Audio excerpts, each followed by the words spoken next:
Welcome to the Friends in Business podcast with your hosts, Ben Wright and Jemimah Ashleigh. Ben, known as the sales strategist, and Jemimah, our resident visibility expert, are here to share their wealth of knowledge and experience with a little fun along the way. Whether you're a leader, entrepreneur, or aspiring business owner, this is the podcast where we share everything we know about business to help you succeed. Let's get started. Welcome to the Friends in Business podcast.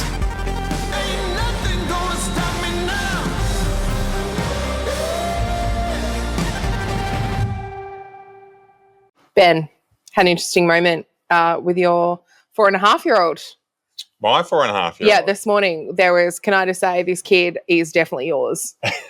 The negotiation on this kid is very strong. The force is strong? 100%. Not going to do Star Wars with you. You know I've never seen it. But this is the conversation that happened. And I haven't told you about this yet, but here's what happened. We're alone in the kitchen and she says to me, "Hey, Jemimah." I said, "Yeah." She said, "Do you want to see how I turn the TV on?" And I said, "No," because I know you're not allowed to watch TV in the morning. "No, I think probably let's just eat our breakfast." Thoughts. And she goes, "All right, okay, fine. Would you like to see how I can draw on the windows?" And I thought, Ben will kill me. No, I want to see it, but I knew that you probably didn't want that to happen either. And then finally your wife comes into the room and she says to your wife, "You know, I've been thinking about it. And I think you should pick me up." This the negotiation was brilliant. "I think you should pick me up at kindy after morning tea." Oh. And your wife really? said, "Absolutely not." She goes, "Yes, okay. How about lunch?" And I thought, that is Ben Wright's child, and that is correct. That was the correct. She is right. And I wanted to go and get her at lunchtime. I've advocated for that, and I've been told no. And no doubt when Mum said no to lunch, it was afternoon tea. It was, for sure. And it was like, it's normal time.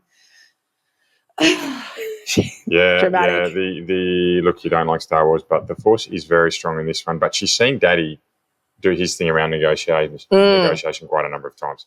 So great. I'm actually not upset about that, and I'm pleased that she used that power on someone else, because the old "would you like to see me turn the TV on" is brilliant.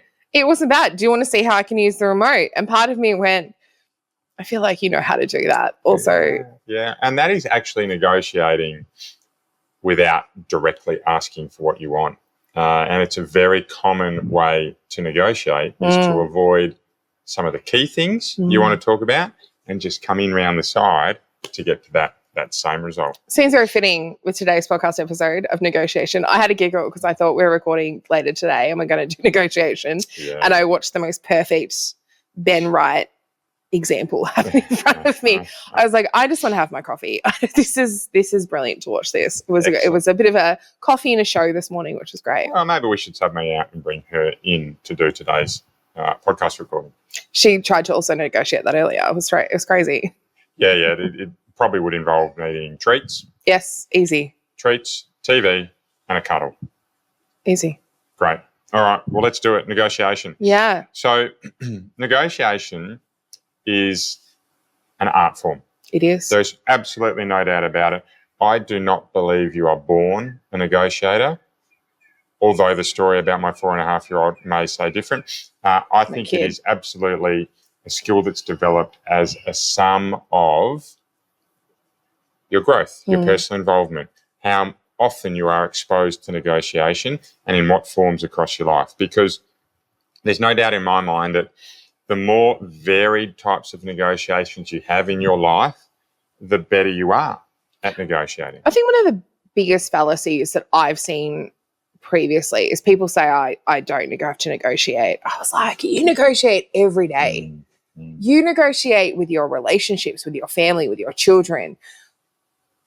You know, I think that we have taken negotiation to mean a hostile, I want this across the table. Negotiation is happening every single day, no matter what we do in a business perspective. Yeah. And the best negotiations, I find, actually aren't hostile. And that's when both parties generally get the best results. Because if you have a hostile negotiation and one party gets a significantly better result than the other party, what often happens is there's not a future transaction. It becomes a once-off. And if that's what you want in your business, and if you are negotiating once-off, large deals and you need to go hard, then yeah, you're going to take a different approach. But for sure. most people in business, the requirement for referrals, recommendations, repeat business is so high that we need to be making sure that it's a balanced outcome that drives really good value for the customer and really good value for the business. Yeah. And when we focus on driving really, really good value for our customer or outcomes, our price actually rises with that. When we focus on getting the best possible margin for our business rather than the value or the outcome for our customer, that's when negotiations do tend to become a little bit more tense. So we started talking about negotiations as a potential topic, and both of us went, I could talk about that. And then I realized I had made a fundamental mistake with this, because I'm a very good negotiator, but I'm always going to come at this from a perspective of law enforcement negotiations and getting what I need from someone else. Yeah. And the thing that one of the reasons that this is such an interesting topic for us to talk about, because what you're going to talk about today, and you're obviously going to be giving a couple of examples of what we need to know about negotiation, is that my background in criminal intelligence, negotiation was really quite manipulative on how we did things and how we did specific stuff. So I sort of laughed when we were putting this together, and I said, do you know what's interesting? I can give you some really good Chris Voss examples of high-end negotiations. Don't Split the Difference. Great book. Recommend it. But it's always around, how to put someone in a room and how to sit them. And I was like, I think I would be the best for the manipulative one. I don't think I'd be the best for the everyday day-to-day one. You mean you've never put someone on a seat where they've got the sun shining in their eyes and it cranked up the heating in the room and then not given them water? I've 100% done similar stuff to that, yes. Yeah. Not that exact example. Wonky chair is the one that drives people crazy, or like when you're interviewing someone, putting them in a corner and then being very nice to them. I'm going to be your best friend. I'm going to give you everything you want. Also, I'm pretty sure you did this offense. So... Okay, well, we're not going to talk about that. But what I would like to go through is a few pieces of inspiration when it comes to negotiation, because for me, the biggest advice I have is that it is deeply personal. It is. And everyone will have different approaches to negotiations. And I have sat in negotiations when, even though I am the most skilled at negotiation in that room, we have chosen to have me leave the room in a very unpleasant state of mind, because I wouldn't get the result at that moment because of that emotional state. Yeah, right. We've also had times when I was the least qualified negotiator in the room, but I've taken the lead because not having a history with a customer was actually going to result in a better outcome. Results. So it is deeply personal and it changes in every situation. But here's a few things for those listening that will help you work through this. Where I will start is the biggest difference for me in negotiation came when I could put a framework around it. And that all comes down to preparation.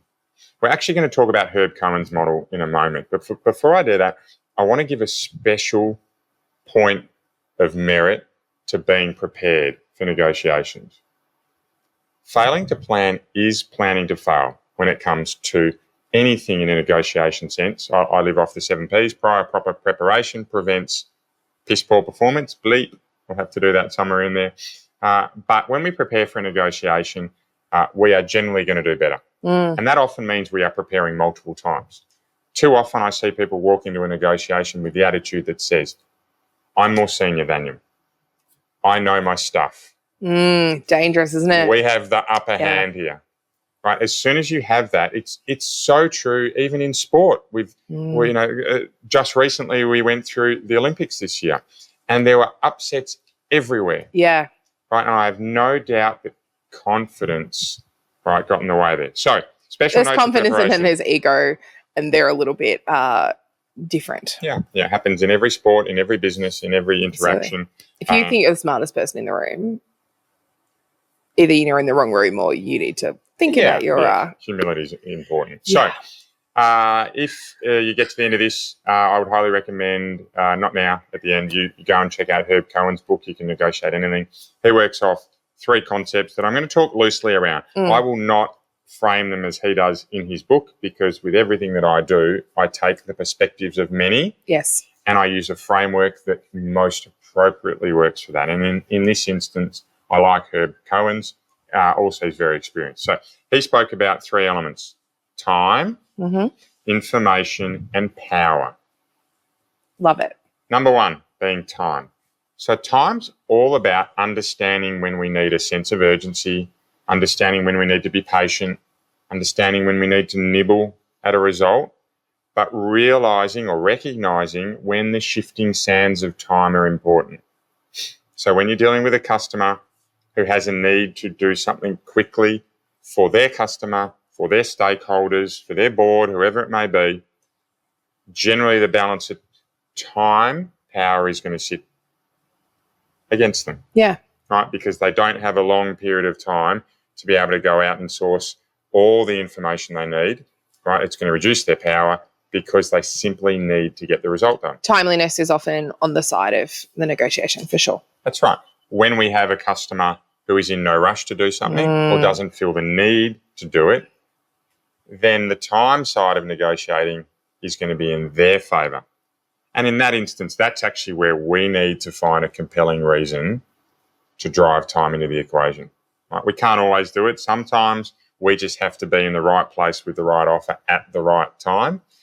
But other times we can find or draw out that need that then raises the sense of urgency with a customer. And an example I can give you here is I had a renewables business for a very long period of time, and we were working with a customer who had no sense of urgency at all.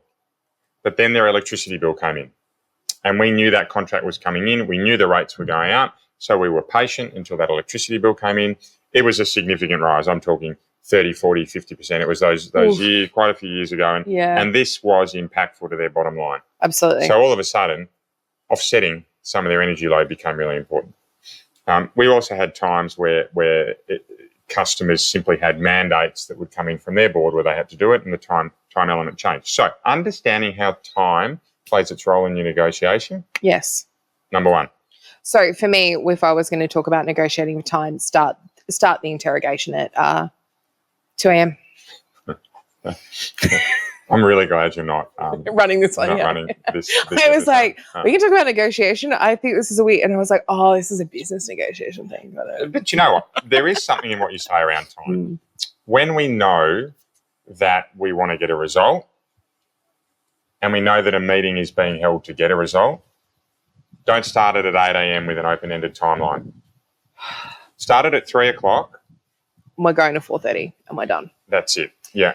Very common in mediation that nothing happens in the first few hours. Yes. And you get down to the last 30 minutes and it's weird. There are solutions that gets there. I will say, while I'm making a joke of some of this stuff here, you're absolutely right here. I would never go into a negotiation tired, hungry, or like having to leave at a specific time. You've got to have, we want to round it out here, but if you've got to be getting your kid at 4:30 and it starts at 4, you're not there. You're going to accept whatever deal it is. So there is, while we talk about the time stuff here, that is really important that you think about it. The 2 a.m. I wouldn't recommend unless you really want to throw someone. Yep, absolutely. So we're not starting at 2 a.m., but we are setting some clear parameters around how we're making decisions. Okay, so the next one from Herb is all around power. And I'm going to move a little bit off script here with what Herb recommends and talk at a more macro level. But power in a negotiation is often perceived, but it's often real. Yes. And the ways we have power in a negotiation is when we have something that someone else doesn't have, when we can deliver it quicker than someone else doesn't have, when we can be doing it at a price that's what other people can't do it, when we can be doing it with longer warranties, when we can be doing it with greater expertise, right? And the same goes in reverse when sometimes we don't have that power. Someone else is cheaper. Someone else can do it quicker. Power for me in a negotiation is understanding the levers you can pull that are important to the other side. And the way that you can successfully do that is by understanding what both parties need. Mm-hmm. Yes. So by going to a negotiation, being really clear on who needs what, that's when you start to really grow in the power stakes. So an example for this is for me, is really clear, is around knowing your competitors, right? Knowing who you're negotiating against, and also knowing your customer. Yeah. We went into a negotiation once where we didn't know that the customer, as part of the process we were following through, it was around lighting. It was during the renewables business, and what we didn't know was that the quality of light at the floor level was really important for the shopping experience. Makes sense, but we didn't know at that point in time. We entered that negotiation with a product that was very price-based, and the customer wanted that price. But what became really clear was that their customers needed better quality of light. So for them to actually invest in a higher spec product was going to have a significant difference to their customers' shopping experience. Yes. So the whole negotiating paddock that we were in moved to the one next door, to a greener pasture.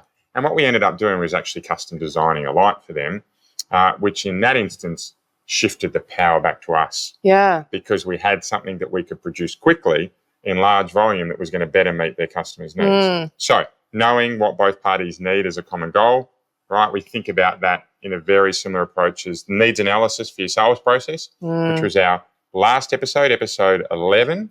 Very, very important.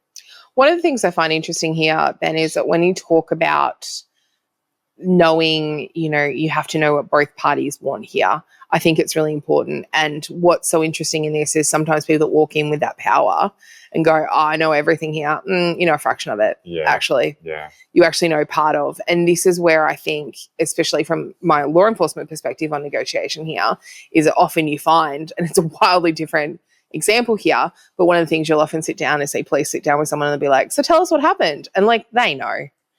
If as soon as you're in that room, they know way more than they're already letting on. Just tell us your experience. Straight away, you think you have the cards, they've got them. 100%. Yeah, assuming that you have the balance of power is dangerous. Fundamental mistake straight away. Yeah. And not just creating, and I really don't want this to be a divisional us versus them, because I think this is where we get to. It's also about curiosity, because sometimes even we don't know what we don't know. Yeah. And it might have been that conversation was just we didn't know that the lighting wasn't right until it's there's actually real benefit for us to move away from that. Well, we can also help you with this. Yeah, getting curious is a driver of power in a negotiation. Okay, let's keep moving. Last one here, information. Yes. So information is all around preparation, which I gave a special mention to at the start. But information is being able to walk into a negotiation with everything you need and often more. Because when the power balance shifts or when the time balance shifts, if we are subject matter experts in what we are negotiating on, the more we know or the more of those experts we have with us, the quicker we can adapt to the shifting sands of time. So when we walk into a negotiation and we know that a customer's moved from wanting a lower quality product to one that is custom made to generate a certain amount of light at a level, at a floor level like we spoke about, if we know what we can do within our business to change that design or how we can source something different, we can move that negotiation forward without needing to reconvene. That gives us power because the customer is seeing us as very knowledgeable. And you're going to have a customer that's going to want to work with you. So my biggest piece of advice around here is to walk in, obviously well-versed in the topic you're talking about and go wider than that, but have a negotiation plan. And the best plan I've ever worked around is one that has a walk-in, a fallback, and a walk away. When are we knowing how to get out of here? That's right. When are we wasting each other's time here? So what are your parameters around your walk-in? This is the best deal you're hoping to achieve on the day. Yes. What are your fallback options? And what are the options that if you get to these, it's this or you walk away? So some examples are going to be price. $10, $8, $6. Examples might be payment terms. Cash up front, 30 days end of month. Examples might be maintenance contracts included, but short-term contract or not included at all. We can talk about delivery times. We can talk about reviews, referrals. We can talk about different types of features and benefits. And often we will find that our walk-in and our fallback could be the same. So our walk-in price might be the same as our fallback price, but we're prepared to move from cash on delivery to 30-day payment terms. Now, and they are big risks for business, right? Absolutely. 30 days liquidation can happen. There's real things that can occur in 30 days. Yeah, and once customers have the goods, it's a lot harder to get the money. You can have T's and C's that appoint you as a bailee. Doesn't matter, right? It's really difficult to enter premises. So having that map prepared gives you a negotiating quadrant when you can walk straight in and have some confidence around where you move the levers or you pull the levers. It's by far been the most successful element for me in negotiations because it forces the discipline of knowing what I will and won't accept, but it stops me getting ahead of myself. I really just keep hearing Kenny Rogers the Gambler playing. Got to know when to hold him, got to know when to fold him. I was like, wow, this is really, it's just that I'm ready, I'm out. Yeah. I'm not doing this. And I think there's something really powerful with that of we know where we're going with this is what's going on. Because I think a lot of people, and you're absolutely right, would get in there and it's all fine and with the T's and C's and suddenly it's like, oh, it's 30 days at the end of the month. Yeah. Oh, hang on a second. There's a lot of grey area here. I'm not actually sure if I'm going to agree to that. Yep. But if you don't have that plan, it's easy to make that deal in the beginning because you got the money you wanted. Or did you? Yeah. Yeah. Or will you? Yeah, absolutely. And I think there's a piece here around ego is that so often we'll walk into a negotiation and we'll have a plan and the other side of the negotiation will change it to something where we feel like we're being beaten. Yeah. And ego gets in the way. Ego is the most dangerous element of a negotiation because if we stroke it too much, we can actually kill deals from what we'd later look back on as what was a pretty reasonable outcome, right? Yeah. Act in haste, repent in leisure. Saying that I have had from my family for a long period of time, I've got so many one-liners. We have to do an episode on one-liners. I think we've seen a merch shop. It's just bumper stickers. And we just put them on your car, though. No, we've already spoken about this, your car. So for me, it's just be really mindful around your ego in a negotiation. Yeah. Is it that you don't want to get beaten or is it that the negotiated outcome isn't what you want? Because if it's just your ego and you don't want to get beaten, you're in the wrong business. Or you're having a bad day, right? You might just need to come back again. We talk about ego a lot off camera. And one of the things I find really interesting is like you have to sometimes address your own ego. Yeah. And go, why am I doing this? Am I doing this because I say I want to do it? There's people that climb Mount Everest. Do you want to do it or you just want to say you've done it? Because they're different things. Yeah, absolutely. Absolutely. Well, that's been pretty jam-packed again today. All right, give me the 3 things again. I'm going to pick my silver bullet. Yeah, number 1. Okay. Time. Yes. Number 2, power.